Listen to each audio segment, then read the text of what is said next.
It's green for go, they're racing. He says go, he says ta-da, and Tiger Tara roars away from them on the home turn. Here comes another big boil over. Equine athleticism at its best. The king is in the castle once more. This is in one race, the rest are almost in another post. She is a star with a capital S. It's going to be a triple treat, a miracle three-peat.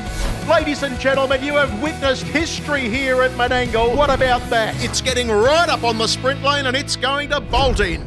Hello, welcome to another episode of the Sprint Lane Podcast. Paul Cochran with you, and we're continuing today our TAB Eureka series. Of course, the build-up continues. It is the most exciting, advent in harness racing that we've seen in a long, long time. And today we've got a great guest with us, the man who's probably been the architect of this event in so many ways, Andrew Kelly, the CEO of Harness Racing Australia. Welcome, mate. Yeah, it's great to be here, and it's great to be talking about this at such an exciting time. There's so much happening. It's the second time we've had you on the Sprint Lane, because we had you on the live show when we started to talk about the Eureka, and it wasn't a pipe dream at the time because it was a reality, but we were trying to wrap our heads around a little bit more. Gee, we've come a long way, and because that was about 6 weeks or so ago that we were talking about it, maybe a little bit less. So much work has happened in that short amount of time, hasn't it? Yeah, it's layer upon layer of both expectation, delivery, what we're able to do with the event.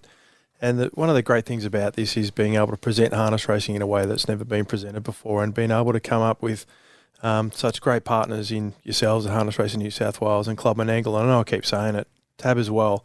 It's a really joint effort at the moment, and that's what's going to make it great, the collaborative approach and having an open mind. So take us back, mate. When did this first become something that was even mentioned, like a concept that was probably written down on a bit of board paper or something like that? When did the initial thought bubble emerge? Well, slot races is something that we've benchmarked ourselves against. Everyone knows everything about the Everest. Everyone understands what a great thought that was of Peter V'landys and what he's been able to do to advertise that and market that. The hell out of it, really. It's an international concept. It's caught everyone. So we're unashamedly backed ourselves coming on the back of that, realising that, these work. Everyone around the country is doing their darndest to turn their revenue into prize money. They're pouring as much percentage into that stake that they possibly can, spread the money far and wide. State controlling body's doing a great job of that. We understand that at that time, probably going back 3 years now, various states were looking at this and seeing whether or not there was something that they were able to do. And for whatever reason, they get close, but just couldn't quite take that final step. Funding was the big issue. So there's a slot race concept. It can work. It can sell the dream. It can bring new players to the sport. You can present yourself in a way that you haven't been able to present before. But quite often, as is the case, where's the cash to get you to that point? And that was, let's be warts and all about this. That was a very contentious issue at the time for whether or not Harness Racing Australia had a place or a role to play in this space at all. And if it did, how it would be able to generate the income or the revenue that was going to be necessary to be able to fill that void and take the industry into that space. It was a very gutsy decision by the board at the time to start to investigate the different ways that this might be able to happen. And this was, probably at a time when there was a few different issues or a few different concepts kicking around, investing in the Inter-Dominion, a slot race, more juvenile racing, investment in Australian Oaks, Australian Derbies. These were the sort of conversations that, maybe I'm talking out of school a little bit when people listen to this now, but to give an indication that there was a want of the executive, which is all the chairs of the state controlling bodies and an independent chairman in Graham Campbell OAM, who's well known to you here in New South Wales, to elevate the sport to a position where it could be, had something that no one else had. We were able to sell a dream, as I said before, bring new people to the sport. And the concept became, maybe there's a way that we can do this and also try and protect the breeding industry a little bit, or more investment in yearling sales and generating more foals or better foals. And this is a controversial thing because sometimes we talk about this and people look at the foal numbers and say, oh, yeah, it hasn't worked, or we're slipping, and we can debate all of that about whether or not we've got better mares now and we're getting a better product as a result of it. And, I think the racetrack performances speak well to that. But one of the ways was to say, okay, there's a lot of imported blood in the particularly the stallion ranks. Is there a way in which we can utilise the breeding industry and particularly the more commercial breeders to help fund an industry and something that's of the bigger picture here? And we consulted widely. I know not everyone believes that, but we did. We took this to the market at least a couple of times in a few different iterations. We were really interested to see what particularly the studs and the breeders associations might think about some of the concepts that we put on the table. Some people listening to this would be familiar with the Advance Australia concept, which was sort of the working title at the time, the reinvesting in our own industry. And so one thing led to another, and we were then on a journey that the board were, which is the executive of Harness Racing Australia, were absolutely watertight. This is something that they wanted to invest in, they wanted to see happen. And so the stallion registration fee was born, which is a fee that differentiates between different size and the different types of size where they might come from, the different semen types, and that was utilised as a trigger to be able to then generate the funds that could be put into a slot race. How much that might be, how much money might be needed, all those sort of things. People can now do the math and work back from that. But we knew that we had to be big to capture everyone's attention. We knew we had to find ourselves on a world stage, and we landed at this $2.1 million event that has meant that we are the world's richest harness race, and not by a little bit, by a fair bit. It's a nice title to have. Well, it's an easy sell because 2.1 million is a lot of money for us in our industry.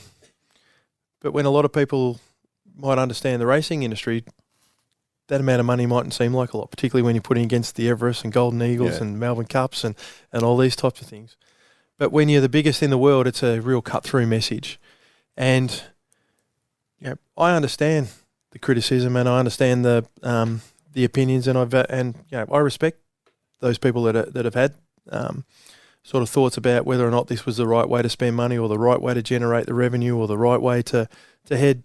But I genuinely do think in terms of the future of the sport that it is, and it has been, and hopefully some of what we already touched on in the podcast so far was that it's not just about 10 people and 10 slots or 10 horses.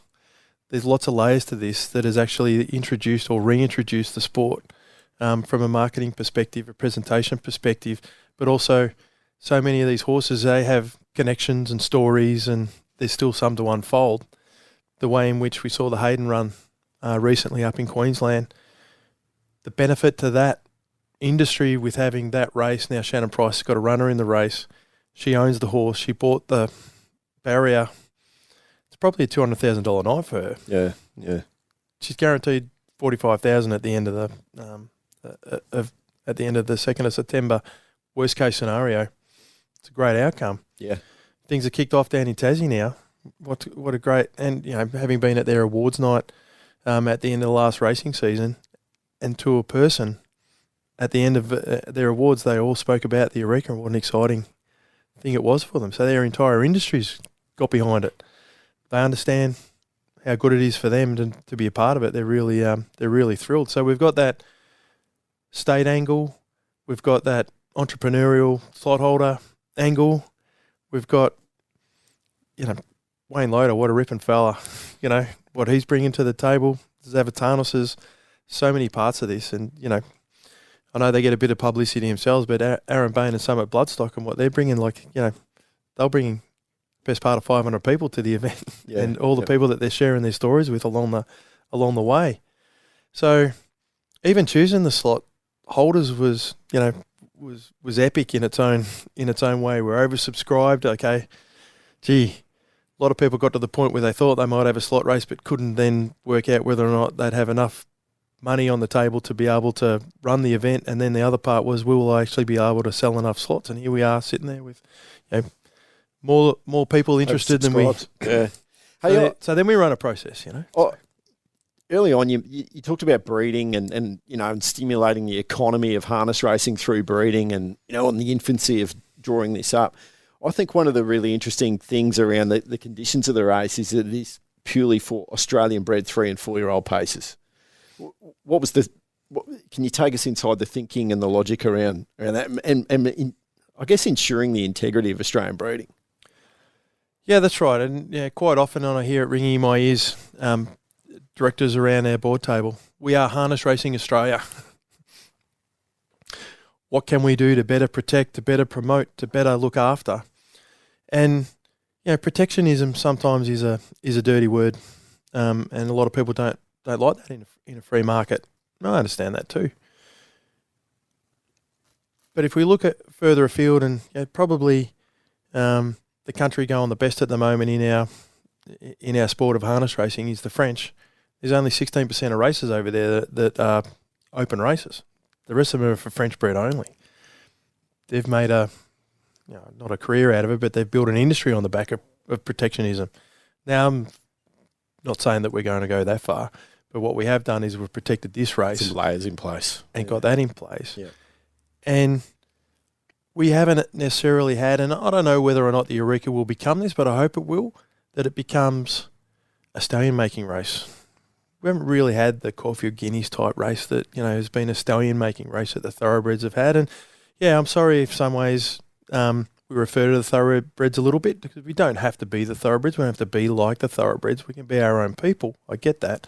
But there's certainly things there that we can pick up, benchmark ourselves across and go, we need something like that. We see what's happening with that race. Or it'd be good if we can turn that into something from our own perspective. And, I feel like already we've seen with the horses that are nominated for this year's inaugural running, it could well be a stallion-making race in its first first iteration. Yeah, it's absolutely elite. All right, okay, so you're talking about the slot holders. So oversubscribed, and how do you go about even selling the dream? I mean, I guess slot holders and ambitious slot holders and aspirational slot holders had a bit of a playbook to look at. As you said, we don't want to benchmark against the thoroughbreds too much, but you could sort of say, well, it's going to be like that, like what the Everest. So they knew kind of a little bit of what. Yeah, but it's a good deal. What it was. Yeah, it's a good deal. So it's $1 million to the winner. So what did that marketplace look like? Like you sort of went out and was it phone ringing hot, emails pinging every 5 seconds? How did it work? Yeah, those that were hot off the mark. Like as soon as I still remember being on the boat on Sydney Harbour in April last year when we made the announcement, and all that morning the phone didn't stop. And some of those people will know who they are, but they never even put in an expression of interest. Yeah, right. But it generated interest from that first moment. Yeah. It's like, I want to be a part of this. I'm going to be a part of that. And or how do I be a part of it? And what's this about? And those calls were far and wide. It was really interesting. And then we formally put the expressions of interest out, and there was some great, like right from the word go, like to have John Singleton wanted to be a part of it. From the word go was it's half genius, for him to be involved from that perspective. But as you said, there's not two similar slot holders. They've all got a different bent about them, or they've all got a different background, or a way they got to the sport, or found the sport. And so it was. I've got to say, it was a little nerve-wracking, actually, through that period of time, as until we had 10. So you're nervous. And then you might not get the 10 because the skeptics are out there. Yeah, so there's a little bit of that, and we're also going through a period of time where there's some campaigns happening against this getting off the ground, and there's still a lot of work and rearguard action happening by some that weren't supporters of this, that wanted to see something different, or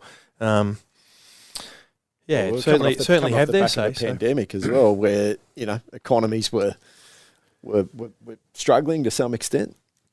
Yeah, and it's going to take some time for all the things that we hope this would do to actually wash through and see if the success of every little element of this on the way through. But what cannot at this early stage, what can't be knocked is how great this race is going to be. Yeah. And at the moment that we're talking about this, we only know 6 horses. It's incredible, isn't it? All right, so you get all these people or syndicates, or I don't know how collectively we're referring to these people, but basically applicants. Let's call them that. Let's call them applicants. Yep.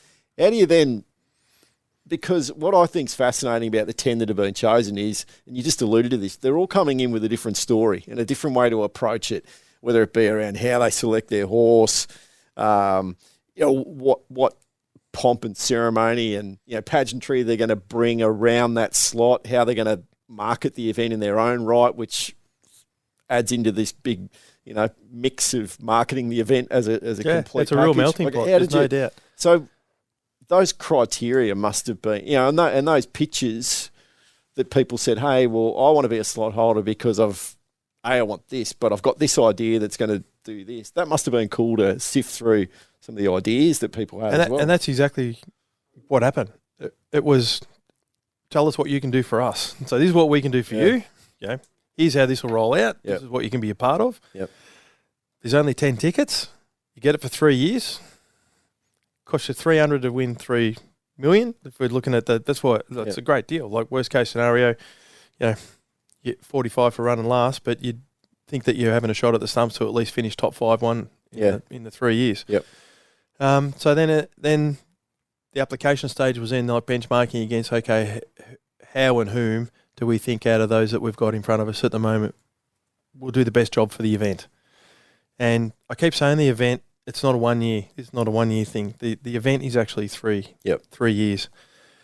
And if I can just go back a little bit as well, it's been a very gutsy decision of the executive as well to make the decision about how this was all funded and put together, but to start it right away.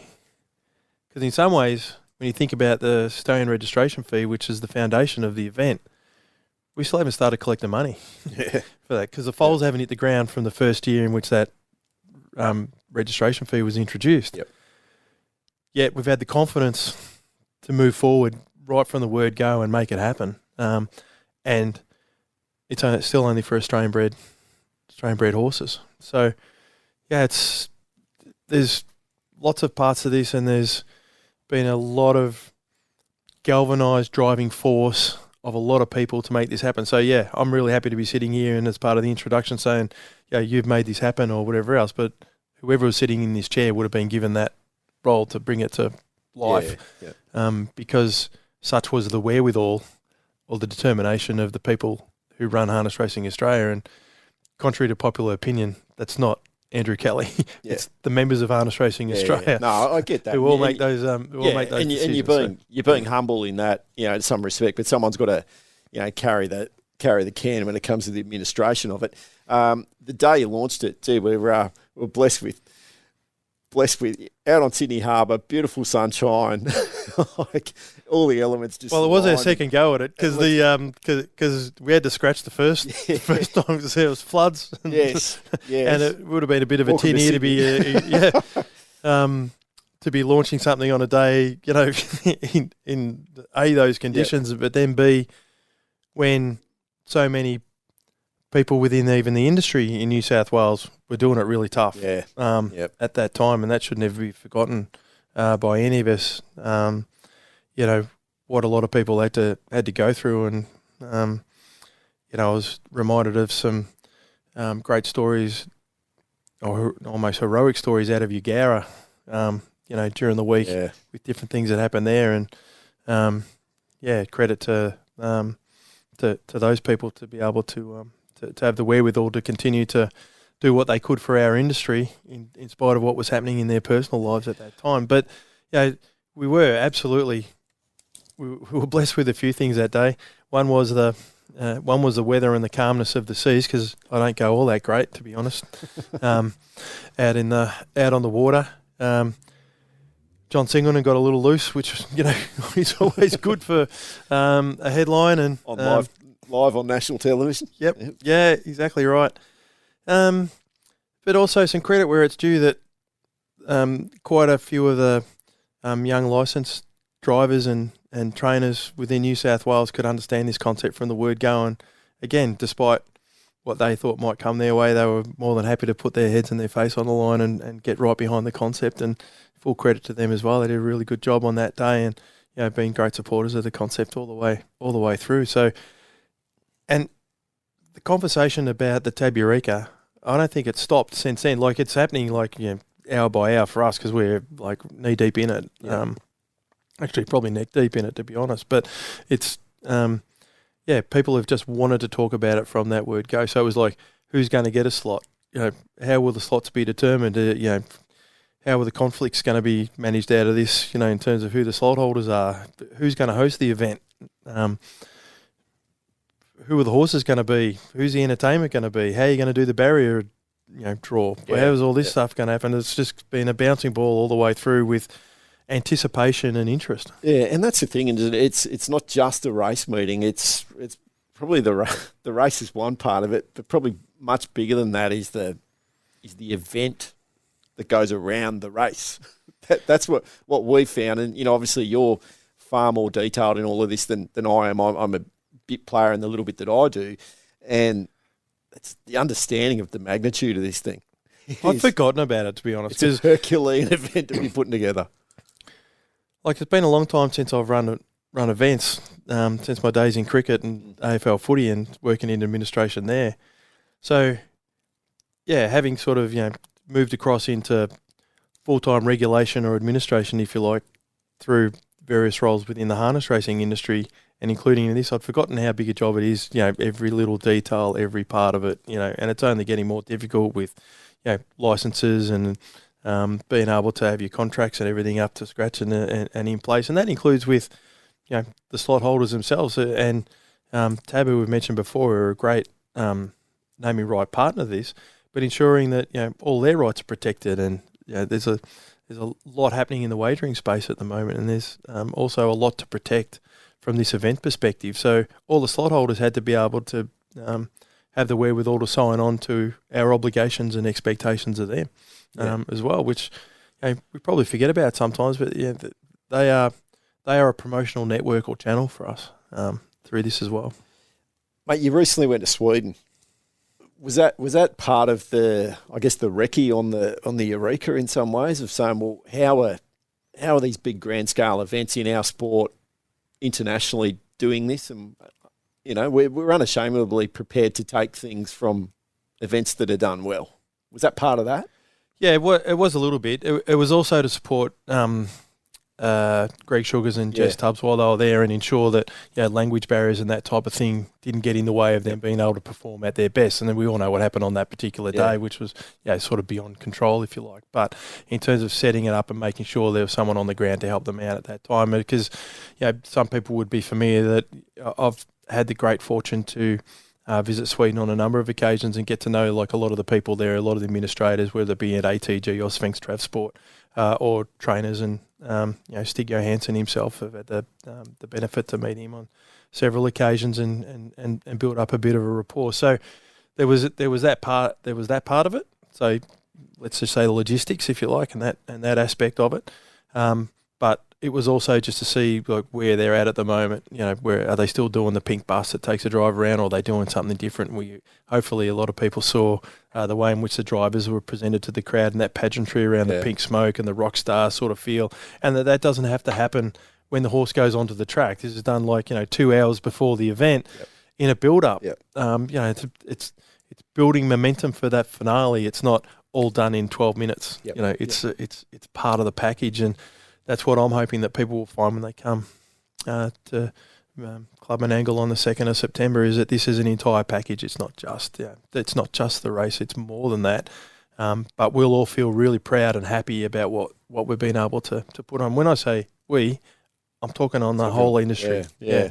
This is an industry event, but the 10 slot holders are playing a really important role in taking this to the masses. Yeah. I hope you're enjoying this special chat with Harness Racing Australia Chief Executive Andrew Kelly. Still so much more to get through. That's where we'll end Part A. Part B is available for you to listen to right now.